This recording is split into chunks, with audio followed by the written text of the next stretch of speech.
After a long day of mountain biking, this is all I need to spend a night out here in the backcountry. Here in the heart of the Colorado Rockies, traveling light doesn't mean you have to skimp on the luxuries. Hi, I'm John Viehman. Join me as we ride hut to hut on the 10th Mountain Division Trail and make our own adventure on Trailside.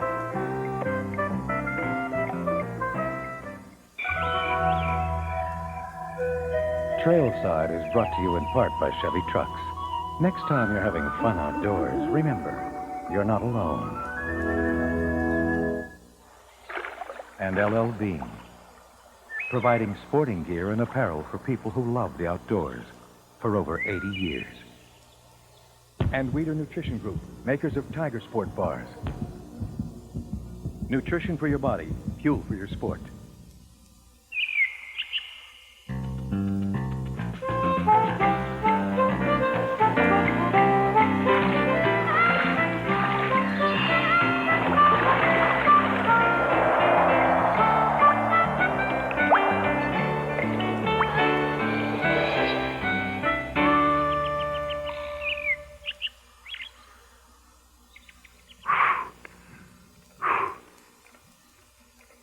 In World War II, an area of the Colorado Rockies just outside Aspen was the closest thing to a training ground that the U.S. Army could find as it prepared troops for the rugged mountains of northern Italy.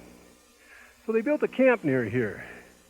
15,000 men eventually climbed and skied their way toward Europe on these peaks, and they were part of what's called the 10th Mountain Division.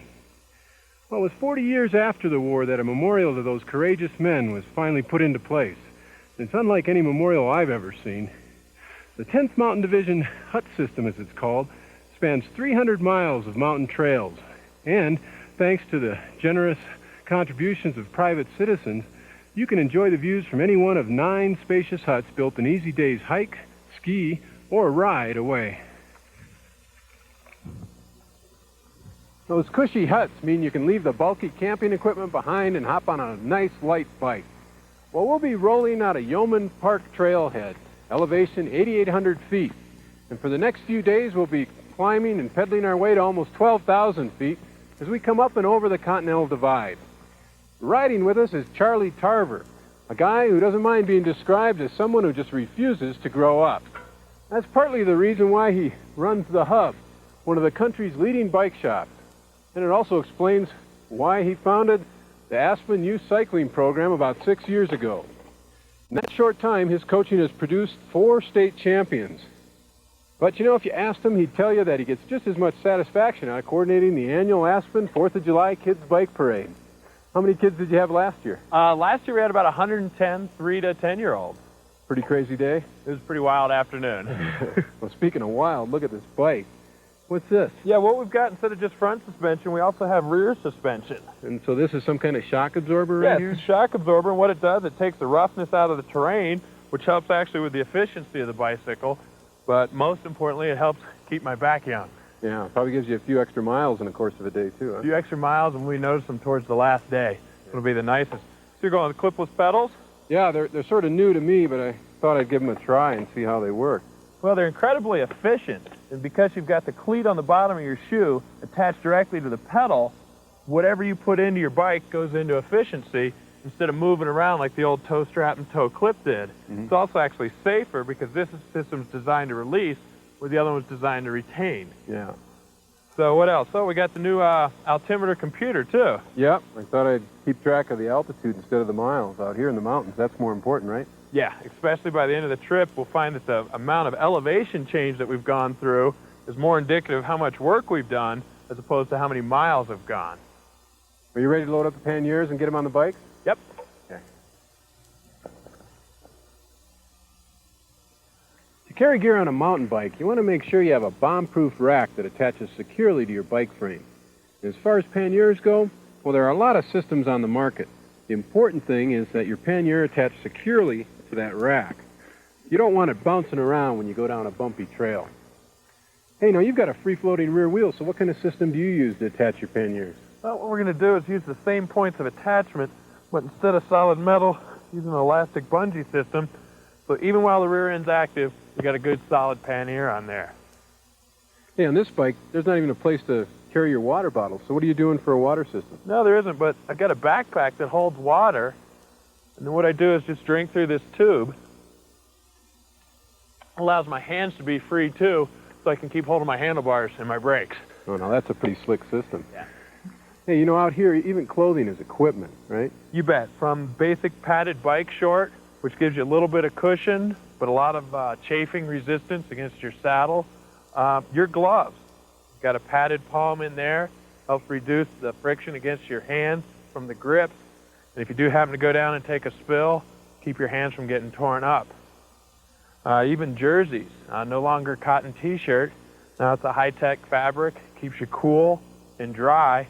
Another nice thing about them, got pockets back here for gloves, energy bars, and hopefully we won't need it, but a rain jacket. Yeah, I hope we don't need that. And finally, your most important piece of equipment is your helmet. And these days, they're lightweight and well ventilated, so there's really no reason not to wear one.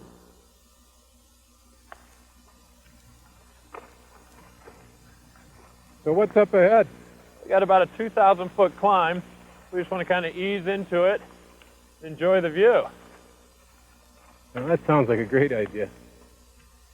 You can really start to feel the altitude now.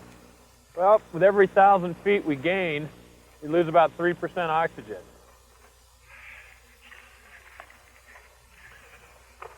And where'd all these roads come from, anyway? Actually, most of them were put in before turn of the century, about 100 years ago, by miners. You mean like with mules and stuff? This is old horse track, mules, wagons, trying to get the silver ore out. Now they're here just for us.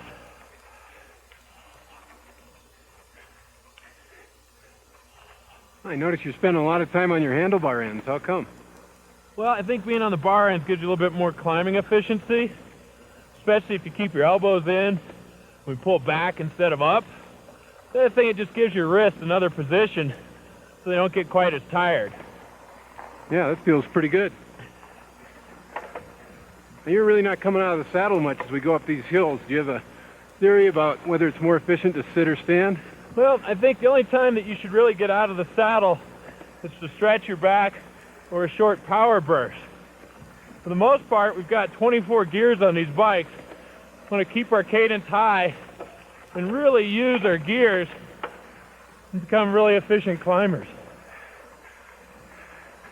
Yeah, but you know, with this altitude, all that technique and technology still won't get you there without a positive attitude.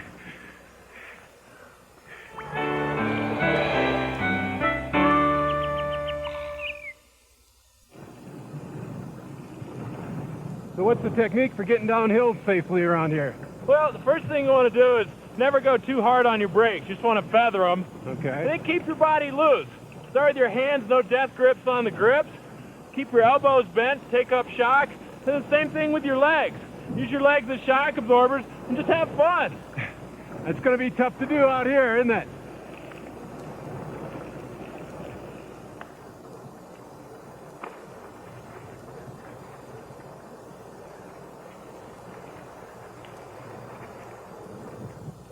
Well, hut's a bit of an understatement when you're talking about a place that looks like this. Well, the Harry Gates hut's actually pretty typical of all the huts in the Tenth Mountain system. Sounds to be one of my favorites. I don't know how many times I've skied into here in the winter. Been mighty happy to see this place. Look at this, you even got a solar panel out here? Yeah, these 3 panels run a couple batteries inside, and we got 3 or 4 lights. I like that. I wasn't expecting it. Let's see, the firewood's all stocked up. We'll get this stove going, and it'll get awful toasty in here in a hurry. You're gonna sit on all these benches along the window. Of course, tonight those will turn into bunks. Well, I can see myself curling up with a good book there. Yeah, come on in, I'll show you the dining room. Here's one of those lights that we were talking about. And what's this pack over on the wall here? Oh, that's for getting water. There's a spring about a quarter mile away. Once we get some, we'll fire up some tea on a propane stove here. Of course, one of the nice things about staying in the hut is we've got real dishes. Which means later on, of course, this is where you'll be doing dishes. Yeah. And the centerpiece of this kitchen's a nice big wood-burning stove. What's really special is we've got an oven here, so we'll be able to do some baking tonight. Oh, I like that. Let's go outside and get our stuff, then we'll come on back in and pick out our bunks.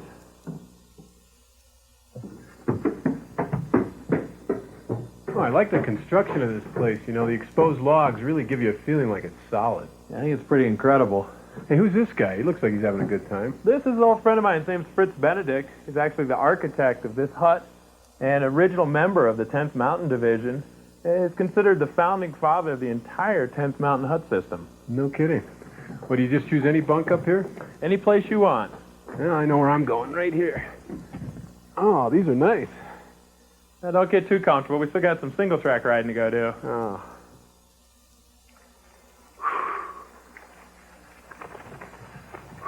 See you at the bottom. Okay.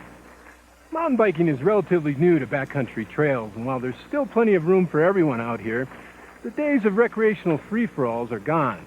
So the rules of the trail for mountain biking are, first of all, stay on the trail. They're usually pretty clearly marked, and concentrating the use has less of an impact on the environment overall. And second, you want to always yield to hikers and horse riders, and that means getting off your bike and pulling off the trail until they've passed. And third, you want to respect private property. Out west, that can mean simply leaving livestock gates as you found them. And anywhere else, it means getting permission to cross before you go over private property. And fourth, you want to avoid using your mountain bike in areas that are closed to mountain bike use, especially designated wilderness areas. And finally, you always want to ride in control. It's not only safer for you and anyone you might encounter, but it's easier on the trail surface. Whoa, there's some pretty gnarly terrain. Got this log up ahead. Whoa. Now this is a major obstacle to the average mountain biker, but it's only part of the playground to an unusual form of bicycling called trials. Well, co-host Peter Whitaker checked in with one agile trials rider on his home practice course. And be forewarned, this is the kind of bike riding you want to try only at home.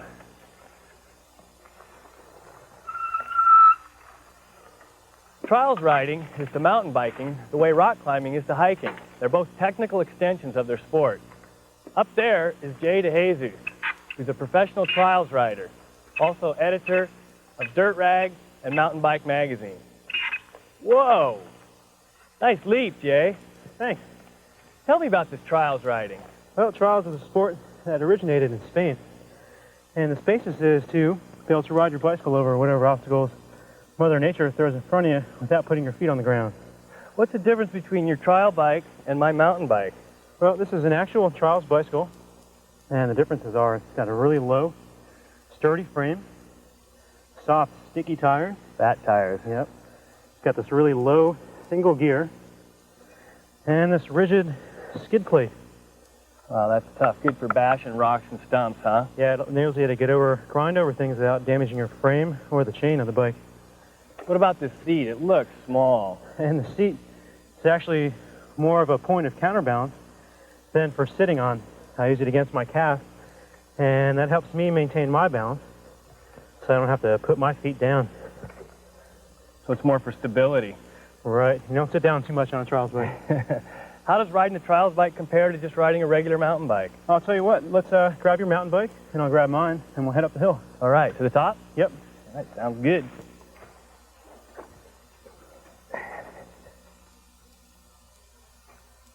Hey, Jay, these shin pads necessary? Absolutely. Well, if you slip a pedal and the pedal hits you, it'll save you from a lot of skin loss and definitely some pain. Yeah, you're probably right. Good things to have. Hey, show me a few tricks. Okay, I've got a rock that I'm faced with right here, so I'm going to accelerate towards it and thrust up it with my body and my bike. Now I've got my brakes on and hopping around to turn the corner. Still have my brakes on. Now I'm going to roll in the downhill.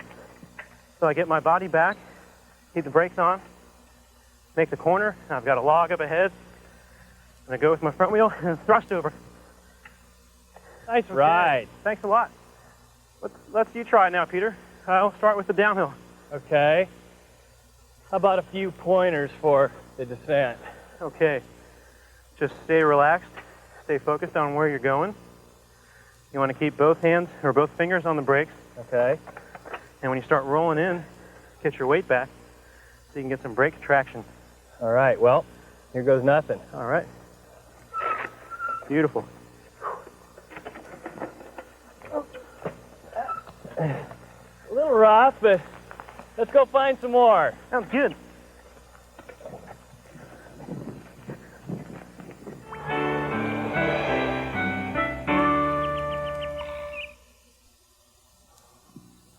Morning, John. You about ready to get going? Well, not quite yet. What's the matter? My wake-up call this morning was a flat tire. Ooh. Well, I tell you what. Let me dig out a repair kit here, and we'll get it fixed, and we'll hit the trail.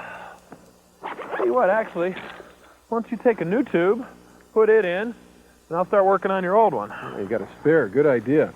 What would you do if you didn't have a spare tube along? Well, then we just go ahead and patch this one, put it right back in, and ride on. Uh-huh. What if you didn't have a patch kit? Well, then we got to get creative. One of the things, actually, here, pick some of this grass.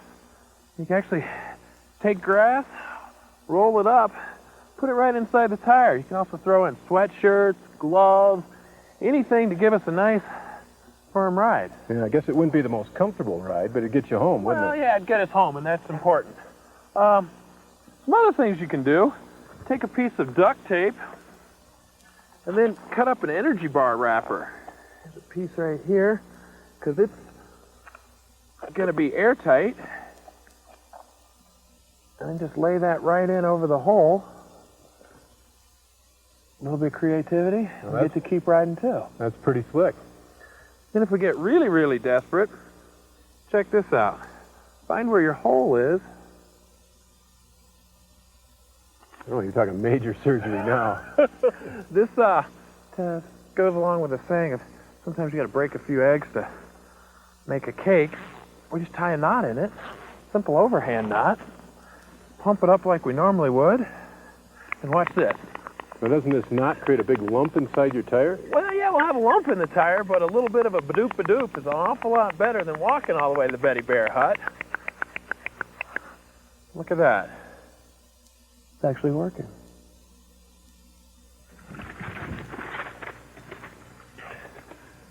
So what's the trail like up ahead? This is what it's all about. Smooth single track with just a few dips. Oh.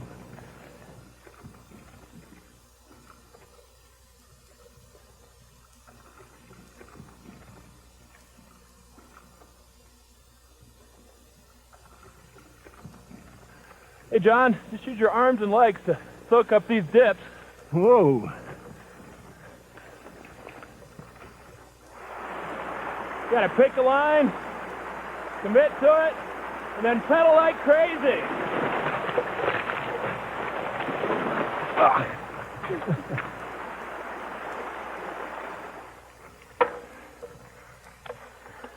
Now, what's that noise? That sounds like a chain problem. Pull over and take a look. What do you think it is? It sounds like a stiff link. Yep. What you want to do is spin your chain backwards and look for that derailleur to bobble. Oh, do You that see again. No, I missed it. Okay, watch this. Right there. Oh, I see it. Usually means the stiff link's really nearby. There it is.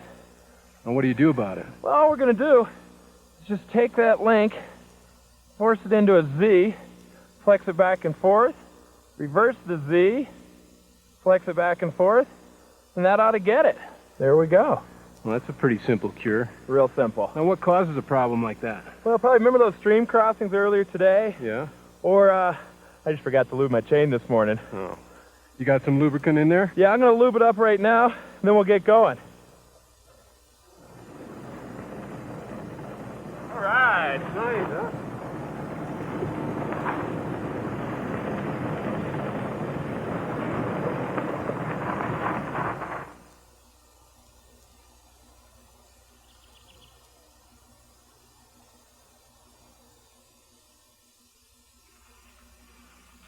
Oh, this is a nice way to start out the day. I mean, I know we got a long climb ahead, but it's a real gentle incline. John, actually, I like these climbs. Once your body gets in a rhythm, the riding kind of disappears. You have plenty of time to really enjoy the views. Also, gives us time to talk, maybe figure out the meaning of life. Oh, How much time do you say we have on this climb? Oh, we probably got about 3 hours today.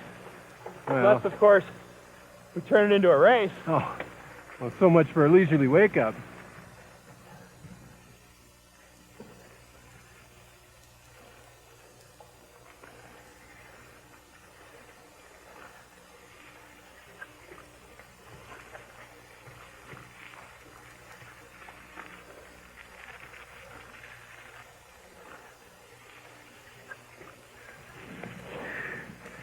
Oh, well, you can really start to feel that altitude.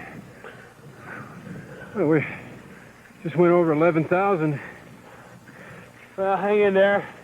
We just got a little more to go. Hopefully it'll clear up, because once we get to the top, there are always great views.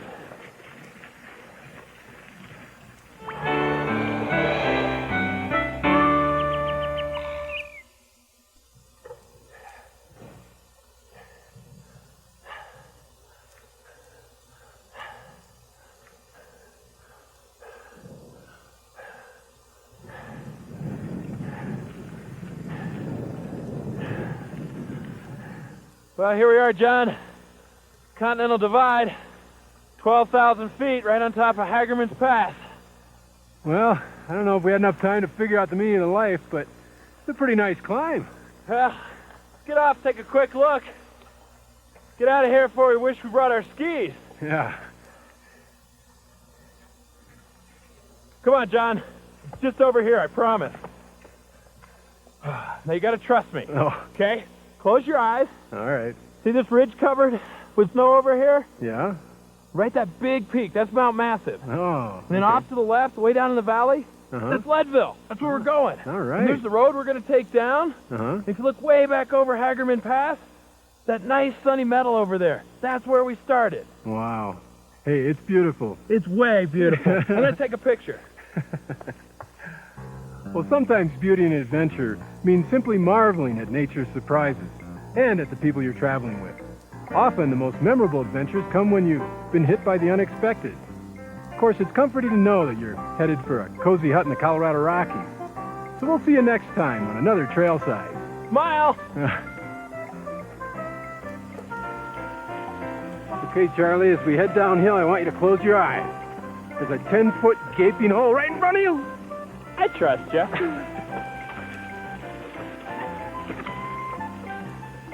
Available now, the complete series of Trailside illustrated guides. Hiking and backpacking, bicycling, kayaking, cross-country skiing, and winter adventures. To purchase, call 1-800-TRAILSIDE, 1-800-872-4574.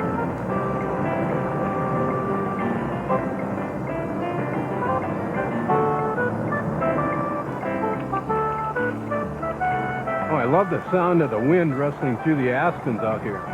Yeah, they're actually one organism interconnected by the same root system.